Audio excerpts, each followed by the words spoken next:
Me volvieron a sacar de la celda y eso, me metieron en un cuarto que según, o sea, yo no veía nada, pero sentía si estaba oscuro o no, pues por debajo del antifaz, y el suelo era acolchado.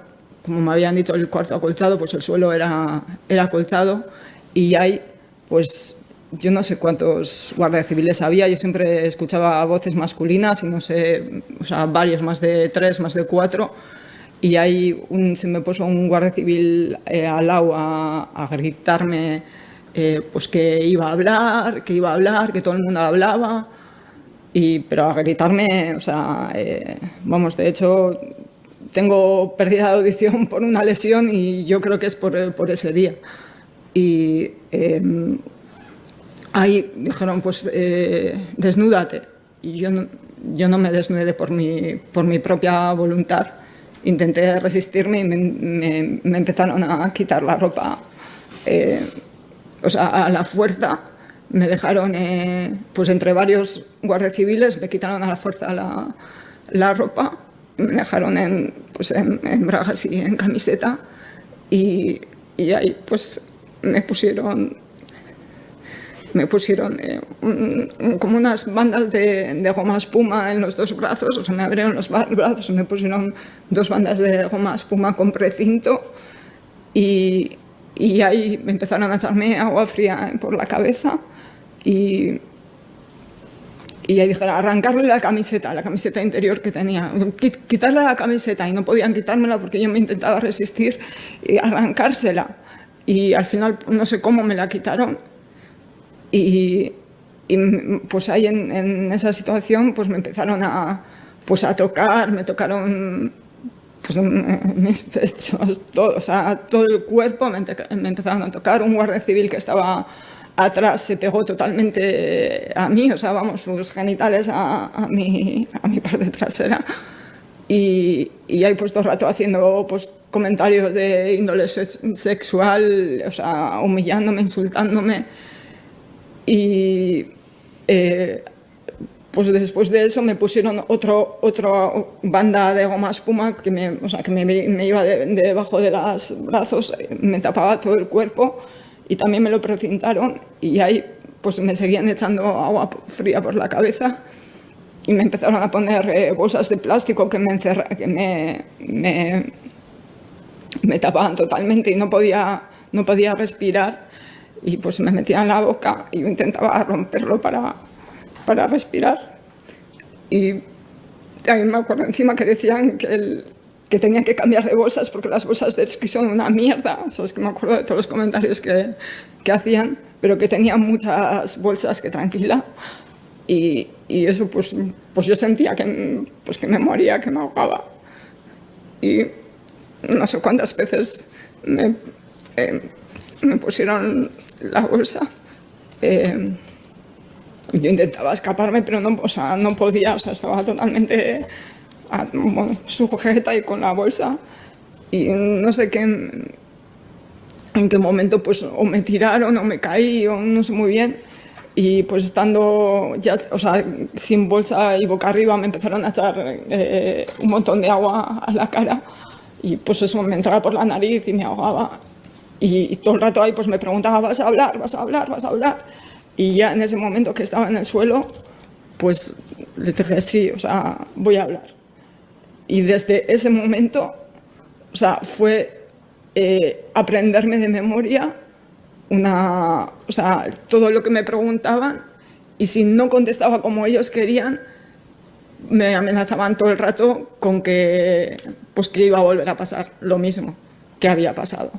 Entonces, ya fue, o sea, ese mismo, cuando ya dije que iba a hablar, me levantaron, me acuerdo que me pusieron, porque veía por debajo, me pusieron como unas mallas granates súper sucias que estaban ahí, y mi camiseta interior que tenía, y me pusieron contra una pared, y ahí empezaron a preguntarme cosas y a hacerme,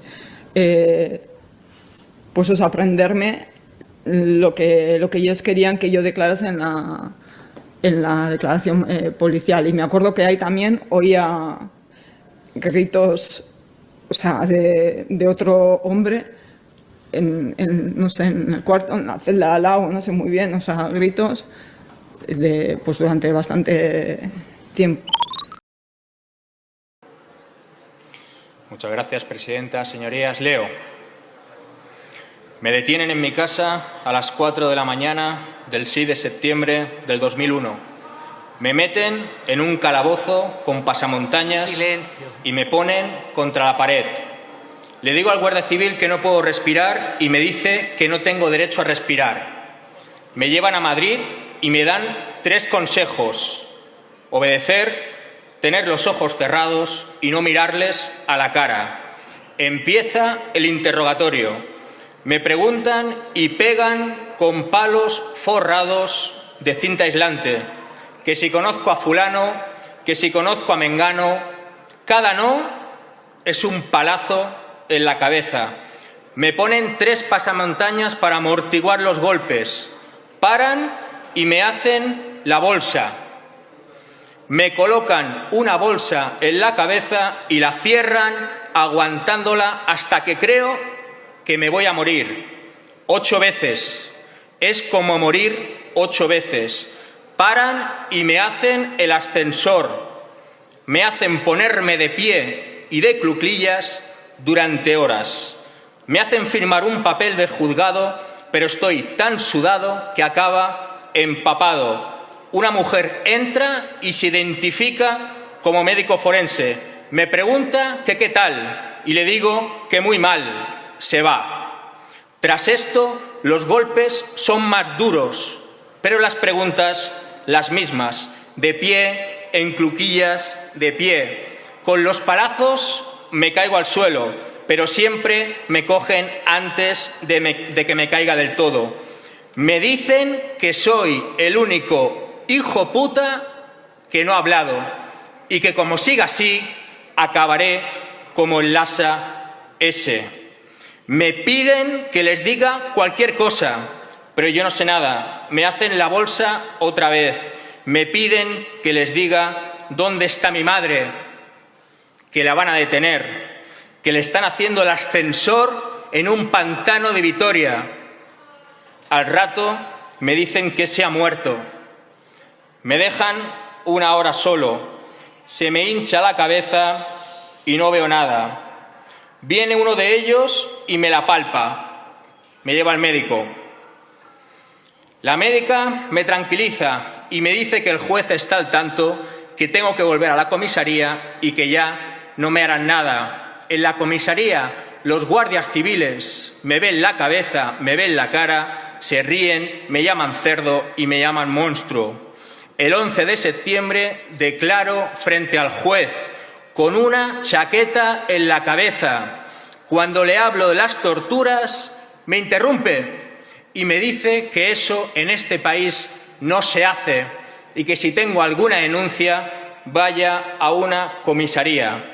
Salgo de la enfermería de Soto del Real el 18 de septiembre. Esta es la cara y este es el testimonio de Unai Romano. Año 2001. El antes y el después. Es innegable, señorías. No se puede negar. 2001. En 5 minutos sintetiza 40 años de torturas. Y las torturas necesitan de impunidad. Ser antipatriota no es pedir explicaciones por esto. Ser antipatriota es no querer atajarlo. Señores del PSOE, les ofrecí el otro día un frente, un pacto antifascista. Esto es puro antifascismo. Hagámoslo. Muchas gracias. Señor Grande Marlaska, ¿recuerda usted el caso de Unai Romano? Sí, ¿verdad? ¿Lo recuerda? El caso de Unai. Hablaba usted de condenas del Tribunal Europeo de Derechos Humanos. Si quiere podemos hablar de Beatriz, de Ollán, de Xavi, de Pachi, de Igor, de Machín. Cuando ha dicho usted que España es el Estado menos condenado de la Unión Europea, igual se le ha olvidado recordar que España entró en el Consejo de Europa en 1979 porque antes había una dictadura y no era miembro. Pero es que, curiosamente, algo tiene que saber usted de lo que son las condenas por no investigar torturas en el Estado español. Algo sabe, ¿verdad? ¿Y eso se ha cumplido? La verdad es que no. Mire, ayer hicieron un acto de reconocimiento a las víctimas de ETA. Y yo creo que se debe reconocer, cómo no, a toda y cada una víctima de ETA. Nosotros mismos hace 2 semanas, 3 semanas hemos hecho el reconocimiento a un policía nacional que fue asesinado en Rentería, en Orereta, donde el ayuntamiento organizó un homenaje, y toda víctima de ETA debe ser reconocida. Pero ¿por qué no todas las víctimas de todas las violencias, sin equiparaciones, pero sin exclusiones? Las víctimas de la tortura sistemática que existe en el País Vasco, las víctimas del terrorismo de Estado. ¿Por qué no entregan desde su ministerio los sellos, los del GAL, los del Batallón Vasco Español? ¿Por qué no entregan las condecoraciones de los torturadores? ¿Por qué no se reconoce a las víctimas de las ejecuciones sumarias? Y ahí tenemos los casos de San Fermín del 78, del caso Almería, del caso de Vitoria, del 3 de marzo, que el Gobierno no me está respondiendo a todo eso. Yo creo que hay que reconocer a todas las víctimas de todas las violencias de manera inclusiva, sin equiparaciones pero sin exclusiones. Y no se está haciendo, señor ministro. Y por último, una última frase.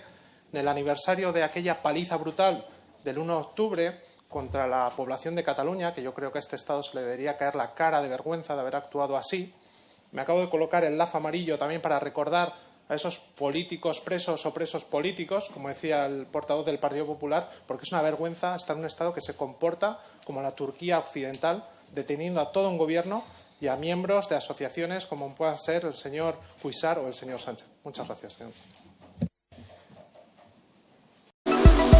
Se da el caso, ¿no?, de que en nuestra redada, ¿no?, lo que es conocido como el caso Asnugal, es muy sonado el tema de la tortura, porque nosotros tenemos un informe del CPT, del Comité por la Prevención de la Tortura, que es un comité europeo que depende del Tribunal de Estrasburgo, en el cual ya en 2011 él certificaba o daba veracidad a nuestros testimonios de tortura. Entonces, aprovechando esa base que teníamos, ¿no?, pues fuimos metiendo estas denuncias a Estrasburgo, que hemos ido ganando. Como no, primero fue el caso de Jon Patxi Arratibel, que fue el que firmó Asnugal en su declaración.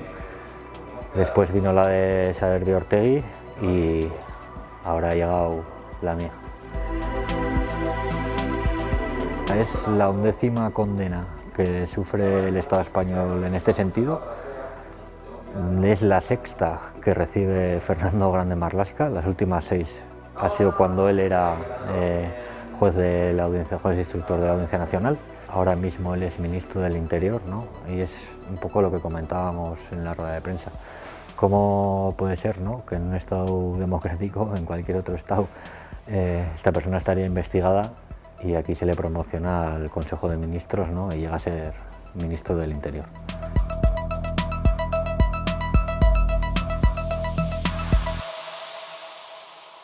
Me acuerdo cuando pasé por delante del juez Marlaska, yo hice un relato de las torturas, me acuerdo estar llorando sin parar y mientras él miraba al techo. Yo sinceramente creo que no escuchó nada de lo que dije, no quiso escucharlo.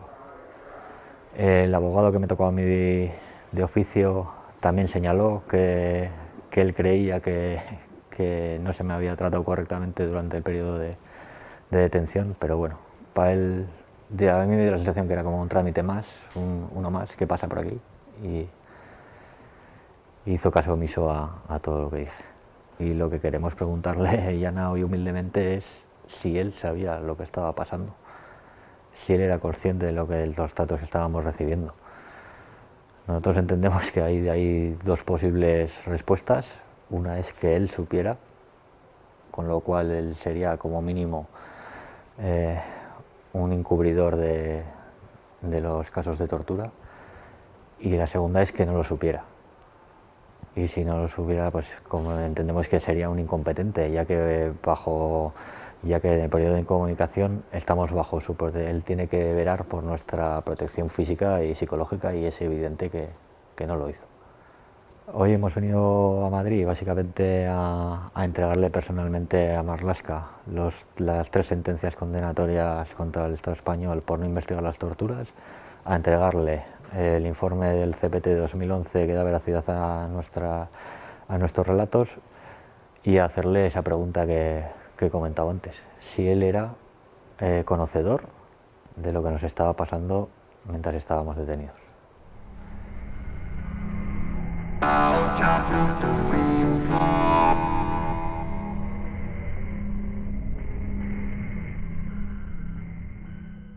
En primer lugar, vamos a reforzar el pluralismo en los órganos de gobierno de Radio Televisión Española. ¿Cómo? El Consejo de Administración de Radio Televisión Española pasará a tener 15 miembros. 11 de ellos serán elegidos en el Congreso y 4 de ellos en el Senado, por mayoría de 2 tercios.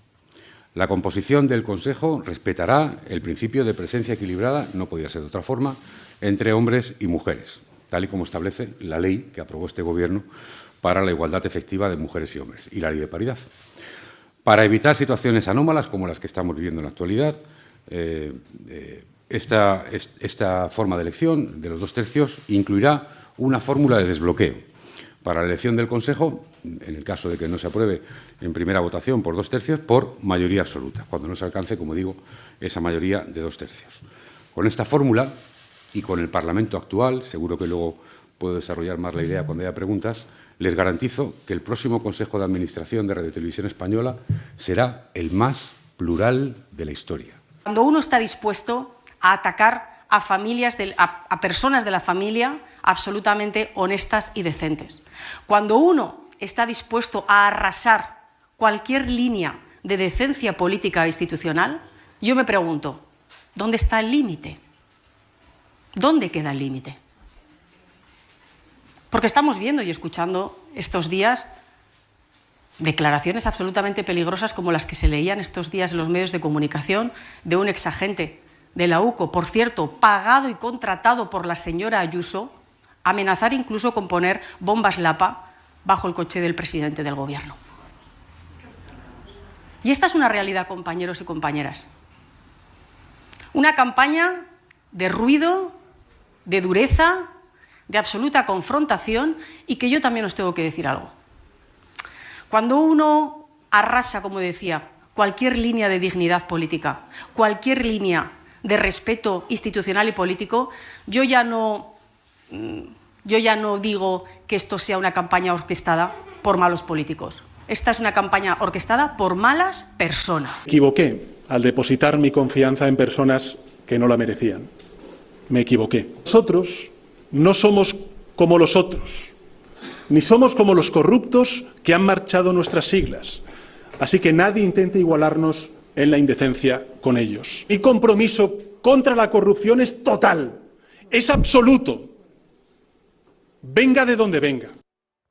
Son las palabras de Sánchez en uno de los comités federales más difíciles que se recuerdan en el Partido Socialista. Ha asumido el error al elegir a Ábalos y a Cerdán. Ha pedido perdón y también se muestra determinado a superar esta crisis. Además, Alba Galán asegura que sigue al frente del PSOE, pero que no lo hace para resistir, sino por responsabilidad y para avanzar.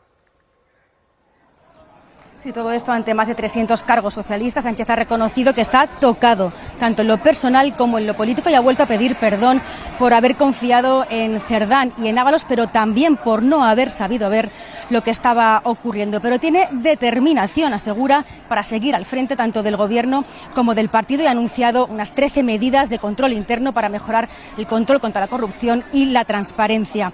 Tras este discurso le han aplaudido casi todos menos uno, Emiliano García Paje, que le ha pedido que se someta a una cuestión de confianza o que convoque elecciones. Sánchez asume el golpe por el caso Cerdán, pero se reafirma. Comparezco ante vosotros, evidentemente con el corazón tocado, pero también con la determinación intacta. Insiste en pedir perdón por el error. Fui yo quien confió en ellos y quien no supo descubrir qué había detrás. Pero deja claro que va a seguir al frente. El capitán no se desentiende cuando viene mala mar. Se queda a capear el temporal, a salvar el rumbo y a ganar el puerto. Mantiene su estrategia de diferenciar su actuación contra la corrupción frente a la del PP. No somos como los otros. Y responde a Aznar, que ayer sugirió que Sánchez podría acabar en la cárcel. En 146 años de historia, los socialistas hemos recibido todo tipo de amenazas. Desde luego la cárcel, el exilio y cosas peores. Y aquí seguimos, en pie. Sánchez ha anunciado 13 medidas de lucha contra la corrupción en el seno del PSOE. Tras los audios de Ábalos y Koldo sobre mujeres prostituidas, también ha confirmado la reforma de los estatutos para expulsar del partido a aquellos que consuman prostitución. Y si pensamos que el cuerpo de una mujer no está en venta, en nuestro partido no puede haber cabida para cualquier comportamiento contrario a ello. Medidas que todos han aplaudido, salvo el presidente castellano-manchego, que se quedaba sentado al final de la intervención de Sánchez. Page le ha pedido al presidente durante el comité que se someta a una cuestión de confianza o a elecciones, medidas contundentes que ya apuntaba a su llegada. La dirección tiene que entender que si no ofrece salidas, si no ofrece soluciones, obviamente forma parte del problema. Llegada marcada por los gritos de traidor a Page por parte de un grupo de militantes socialistas. La ciudadanía, ¿de qué estamos hechos los socialistas? Y os lo digo, yo soy consciente de mi deber como secretario general y como presidente del Gobierno de España. Vosotros y vosotras me elegisteis como capitán de este barco. Y el capitán no se desentiende cuando viene mala mar. Se queda a capear el temporal, a salvar el rumbo y a ganar el puerto.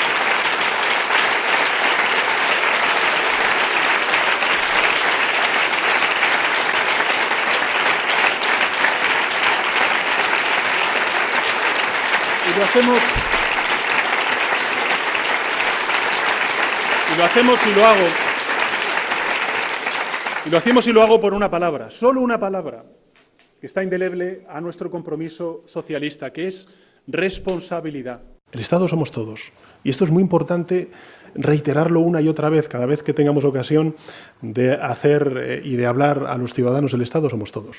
Estamos viendo ahora mismo algunas campañas en redes sociales, ¿no?, de que solo el pueblo ayuda al pueblo. El Estado somos todos.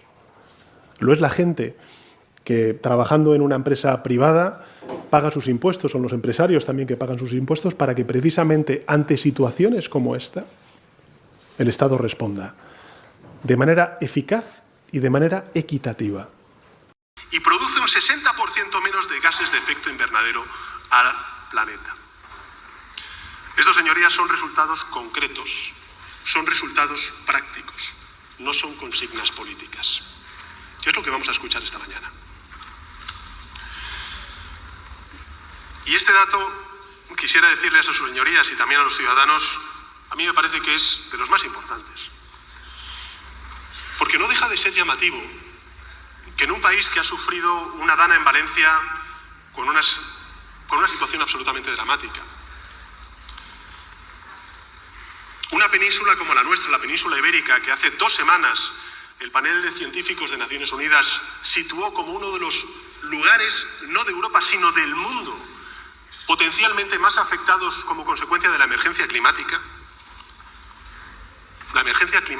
haya desaparecido del debate publicado y de las principales preocupaciones de algunos grupos parlamentarios. Ya no hablan ni de ello. La derecha no dice que exista o no exista, es que simplemente actúa como si no existiera la emergencia climática. Y de hecho, la ultraderecha, y lo vamos a escuchar aquí, ya les adelanto, el señor Abascal va a decir que todo es culpa de la Agenda 2030. Bueno, pues la ultraderecha directamente niega esa emergencia climática. Y yo quisiera trasladarle a los ciudadanos lo siguiente.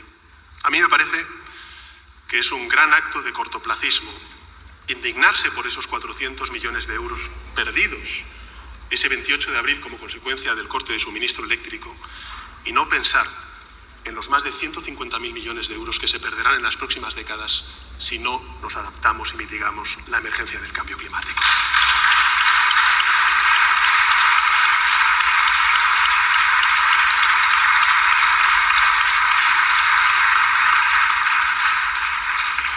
Y qué gran acto de cinismo es lamentar las 5 vidas que tristemente se perdieron por el apagón e ignorar las más de 8.000 que se pierden cada año en España como consecuencia del cambio climático. Pito, pito, gorgorito, pin, pan, fuera. Pin, pan, fuera, fuera, fuera. Pito. Esto no es un juego. Si no seguimos las recomendaciones sanitarias, ponemos en peligro nuestra vida y la de los demás. Ayúdanos a cumplirlas. Pin, pan, fuera.